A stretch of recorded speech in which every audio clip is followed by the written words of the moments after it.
নির্বাচনী আচরণবিধি অনুযায়ী ভোট গ্রহণের দিন কোনো প্রচারণা চালানো নিষিদ্ধ হলেও অধিকাংশ ভোট কেন্দ্রের ঠিক বাইরে দাঁড়িয়ে লিফলেট বিতরণ ও প্রচারণা চালাতে দেখা যায় ছাত্র শিবির ও ছাত্রদল সমর্থিত প্রার্থীদের। এর প্রতিবাদ করলে সেখানে মব সৃষ্টি করে ছাত্র শিবির কর্মীরা এবং নিষ্ক্রিয় ভূমিকা রাখে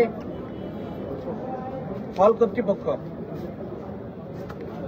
ফজিলাতুন্নেছা হল, তাজউদ্দিন আহমেদ হল, শহীদ রফিক জব্বার হল সহ বিভিন্ন ভোট কেন্দ্রে পরিচয় নিশ্চিত না করেই প্রবেশ করেছে ভোটাররা। অধিকাংশ হলে ভোট প্রদান শেষে হাতে দেওয়া হয়নি কোনো অমুসলিমীয় কালি। যেসব জায়গায় দেওয়া হয়েছে সেসব কালিও সহজেই উঠে গেছে। অধিকাংশ ক্ষেত্রেই ভোটার তালিকায় নামের পাশে ভোটারের ছবি ছিল না।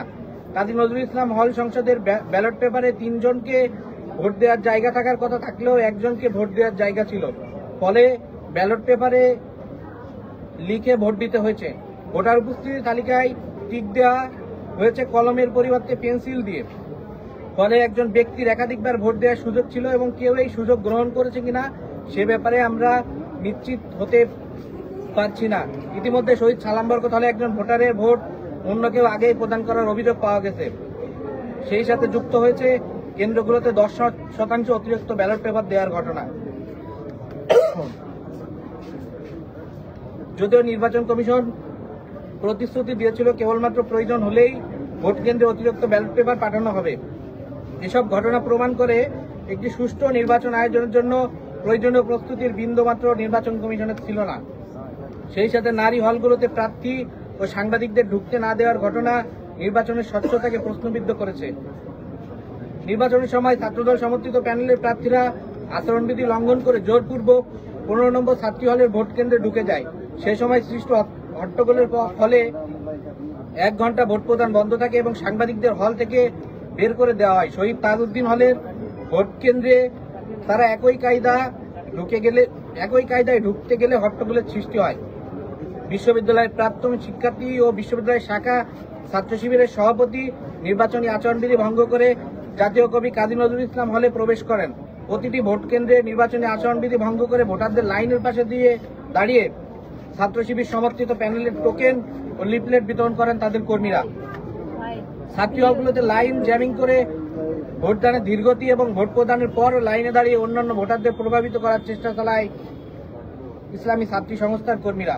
সম্মানিত গণমাধ্যম কর্মীবৃন্দ, নির্বাচনের আগের রাতে শিবির ও তাদের নিয়ন্ত্রণাধীন নানা ফেসবুক পেজ থেকে ছাত্র দলের সাথে বাংলাদেশ গণতান্ত্রিক ছাত্র সংসদের আঘাত হয়ে গেছে এবং আমাদের জিএস পদপ্রার্থী আবু তহিদ মোহাম্মদ সিয়াম ছাত্রদলের কাছ থেকে টাকার বিনিময়ে বিক্রি হয়ে গেছে বলে বিভিন্ন গুজব ছড়ানো হয়। সারাদিন ধরে ছাত্রদল ও বামপন্থী সংগঠনগুলোকে জড়িয়ে বাকশাস ও তহিদ সিয়ামকে নিয়ে তাদের এই প্রোপাগান্ডা অব্যাহত থাকে। আগের রাতে নির্বাচন নিয়ে শঙ্কা ছড়ানো ছাত্র শিবিরই এখন নির্বাচন সুষ্ঠু হয়েছে বলে প্রচারণা চালাচ্ছে। এটা প্রমাণ করে এইসব প্রোপাগান্ডা ছিল নির্বাচনকে প্রভাবিত করার অপপ্রয়াস। আমরা সকল পক্ষের মধ্যে সুস্থ ও সহনশীল গণতান্ত্রিক চর্চার পক্ষে এবং এই ধরনের অসৎ রাজনীতির নিন্দা জানাই। প্রিয় সাংবাদিকবৃন্দ, সামগ্রিকভাবে সুষ্ঠু নির্বাচন আয়োজন নিয়ে প্রশাসনের সদিচ্ছা ও প্রস্তুতির অভাব ছিল। মনে হয়েছে অনিচ্ছা সত্ত্বেও নির্বাচন আয়োজন করতে বাধ্য হয়েছে বিশ্ববিদ্যালয় প্রশাসন এবং তাদের এই প্রস্তুতির অভাবের সুবিধা নিয়েছে একটি পক্ষ এবং আরেকটি পক্ষের মধ্যে পেশি শক্তির জোরে নির্বাচনকে প্রভাবিত করার চেষ্টা আমরা দেখেছি। জাহাঙ্গীরনগর বিশ্ববিদ্যালয়ে শিক্ষক ও শিক্ষার্থীদের মধ্যে ক্ষমতার ভারসাম্য আনার জন্য আমরা ডাকসু নির্বাচনের দাবি জানিয়েছিলাম। অতীতে নির্বাচনের তারিখ ও তফসিল ঘোষণার পরও একাধিকবার নির্বাচন আয়োজনের প্রচেষ্টা ব্যর্থ হয়েছে।